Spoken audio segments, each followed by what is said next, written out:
each other once in a while when God allowed. So obwire bwa COVID, we needed to consolidate ourselves kuba tukaba tuli mu mahanga. So tuagamba kwikara kunu nyikale kunu katwanzi twikarane hamu as the storm comes down of COVID. So mu bwiro tuli hamu tuongeraho abazaire be, mu bwiro tuli hamu tukoraho ikisobora kusemeza relationship yaitu egi traditionally ngo bufumbo bwaitu nkobu bwikirizibwe mu bazaire baitu both sides. Yes. No mukama yatuherire mu COVID 2021 tutunga first born waitu, then 2023 tuongeraho omwana wa kabiri Mr. Muhenda. So ndimusayiza nyina abana babiri, very two beautiful girls. No, it was like COVID. You took your time. It was COVID. Hey, but I still was a young man. And part of it, the cost is that you're in school. So inaugurule miaka kiro wingi mbaire ndimu ni insoma. So abana bange yesi mbazaire mwire recent. Okay. And amakagao gambere gali Kitumba. Okay, this is in Jara. But of course, in Jara and Kitumba almost, it is just a stone throw distance. Well, Okturugeyo, Haturagale, Murkendo Rwawe, or Viandem, Utipingiro Kataiton Kusoma Kwawe, will sit high, Okava head prefect. No, Nageze Makerere University, we invest still, Nabusera and Nabutunga, I was the guild representative to the council. Tuwabetaga ba GRCs, we wrote in my Roveno Miake Hoireho, but I still believe it is the same thing. You are a representative to the council of the guild presidents. Now, by then of all student handy, but Kuruga High University, no sana ebintu ebyenda mukasana kwa tekera side and no tekeren hura abantu have opinions about politics, this and that. I became back and her radios and different platforms. We are not seeing you there. What really motivates you? What brings you to this, which is quoted as a that environment?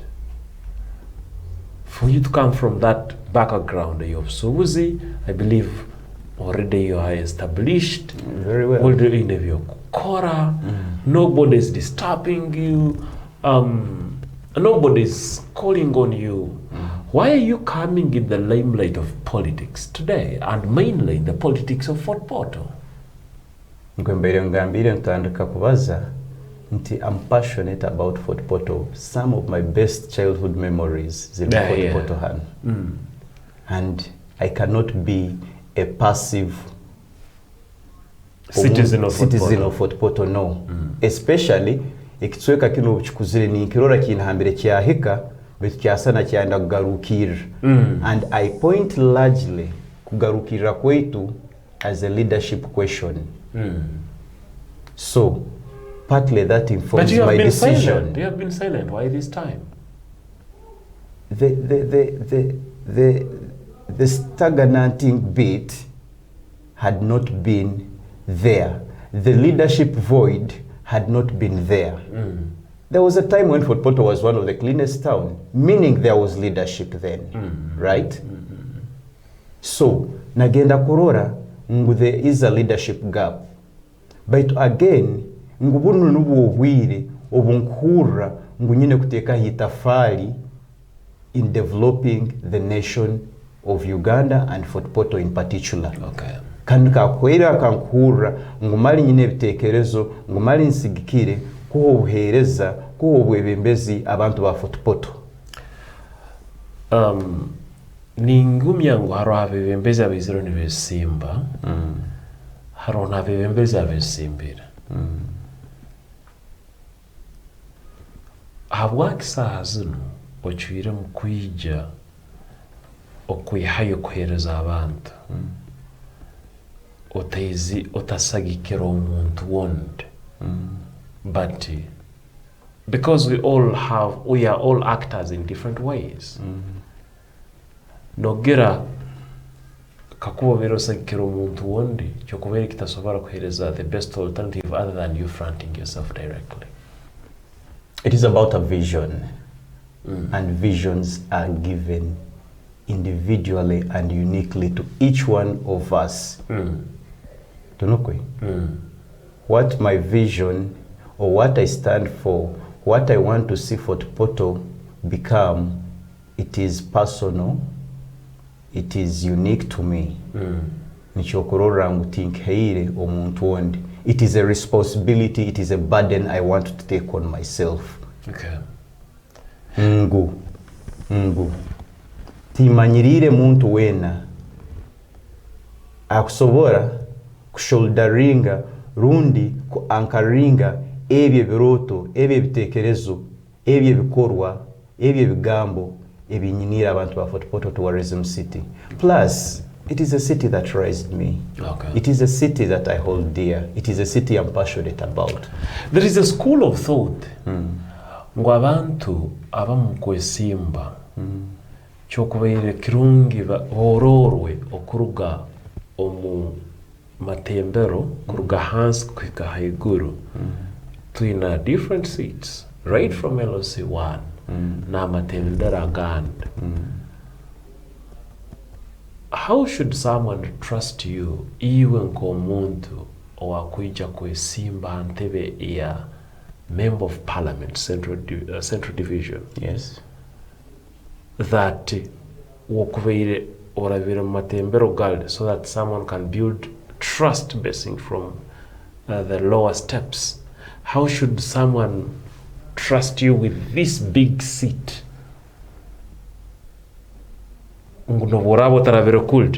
You can be effective in line with such a parliamentary seat. Trust is built not omuntu nomusokora murabya mu phases ezo, but again do not prove to be trustworthy. Okay. I think fundamentally we have encouraged mu bwebembezi talitoro honka bitu no mwihanga lyona ngu batwebembire muno kira muno handero Fortv mbisuba.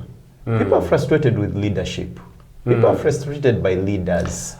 Ugambire bisuba habwe bisube hati niyo cyo on that point no honkwetaga oteke kondo ya college bisuba kibyokororanga beveire mu fort and as an upcoming leader no etaka kuba no maraho ensongezo no later solution other than the lies. And the surprising bit is ngwe byokukorwa bebaireho, but I do not know why leaders have continuously for the past 15-20 years pushed the narrative of lies. But I find it in one, we have overly politicized our thoughts. Buli kimu kyona tukirora mu politics, buli kimu kyona tukirora mu politics. Buli kimu kyona tukirora mu politics. So there is a difference between leadership and politics. Politicians, they first of all want short-term things and short-term solutions. Huwe kasta akora akantu kataito kuba basi, they call it asiga na asige chigita kuonka bwangu nkwarabe hagende. Ebisuba rundi obutakiririza mu bembezi ekintu ekizire nkiza as a result of abantu kunihiza abembezi kunihiza abantu ebi bakore nebitakorwe. Omuntu najja kwehanika nagamba orugude rwanaka ningenda kurukora omurankomo. Emibazo buhinga nejja kwijura yo murankomo. Amasomero nijja gawumbe ko murankomo. It is appealing to hear in the eyes of the voter. Kandi mazima mali bayimba bakaruru based on that. Baitu mutima gwa bembeza abakiro bwingi kintu kirimu.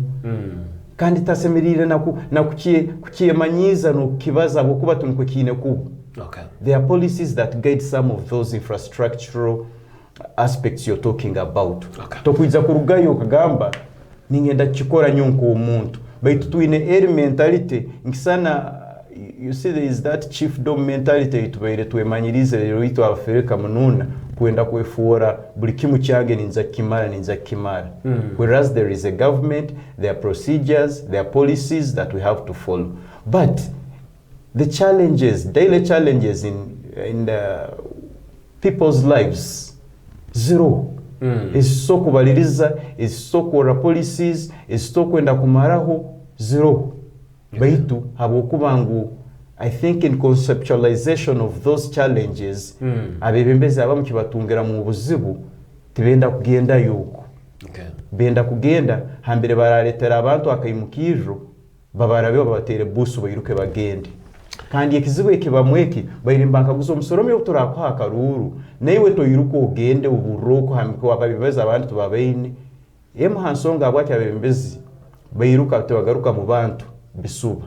Agenzia yoroga urugude rwekitsweka yagamba urumurankomana rwegenda gukora nyuko ko mwebembezi urugudo rwakimanyi umutima gutakugiza kurukora hati urugudo runarutsu ekyari kina kishota cyagaruka yabo ko abantu mbetsa kumukaguzake urugudo hati aba banoba ababuramu habwe ibisube bebe bagandire ngo our relationship with voters in most cases abebembezi babimbagitandikira mbisuba kandi ebisuba ati bi affectinga abantu abo neyo mwebembezi no mu parliament bikorake biko affectinga bikontenga ngo obwire bwabo no bobere no kora yo political campaigns obere no baze bisuba mu parliament tebabalizayo bisuba teino bihayo so naho kukorake ufukera yo kateta ndiyo mahali yabo abo observing ngo ibisani byawo byotekere mu town.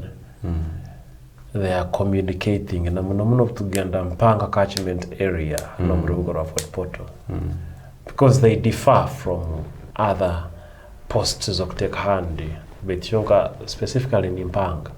There is a posts that is specific and they speak to River Mpanga particularly. In particular. Omuntu yagondeza kumanya tuli mu rubuga rw'ibyo burambuzi. Iwe as Mr. Muhenda, apart from that element of kutoleka River Mpanga ningumi yangu hari abandi batakakiboyine maybe abandi bakiravira burabaho. But I believe there are many of alike minds.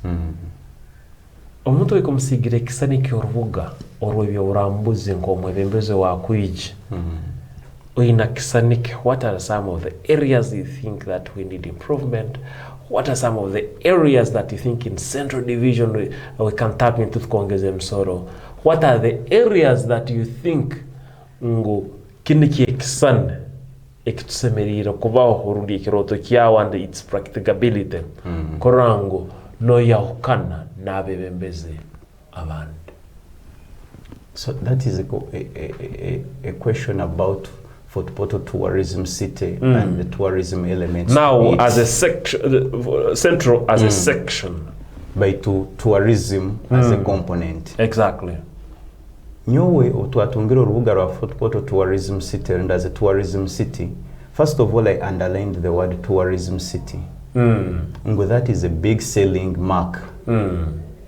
If you go to Google or anywhere, okasera urubuga kyo rundi oruli orwina ka tagline yako, that is a selling point. To me as a business person, I feel that can be promoted in promoting Fortv as ekitsweka. Ngu Fortv tourism city, unlike other cities mu Uganda hano, hiye kaba ehirwo mugisa rundi etungirwa mugisa kubaho na akantu akaragitunda munsi ezindi. It is the only tourism city in Eastern Central Africa. Eyina akagamba ako kakubanka promotingibwa mu ngeri ekugondeza mu ngeri ekenda kukurakuraniza ningera twakubetule hara. Waza River Mpanga. River Mpanga is one of those treasures. Twakubere twine hano twakwetufire twemeri kuteka hesera twija kuteka hesera to reclaim that river. Nikyetagisibwa. Nyowe mukutekereza okwange hakabirika haraho bikaguze byalisemerirwe kwekaguzibwaho kukira muna abebembezi bo kwetera mutotsi. Ekikaguze cyo kubanza in as far as Fortv tourism city and it's coming to us was, what are the conversations are we supposed to have with the central government in as far as tourism city is concerned? This is what I mean. ngu central government batuhaire tourism city enu kiki bagituhaire mu ibara rundi bagituhe no mu bikorwa. It is not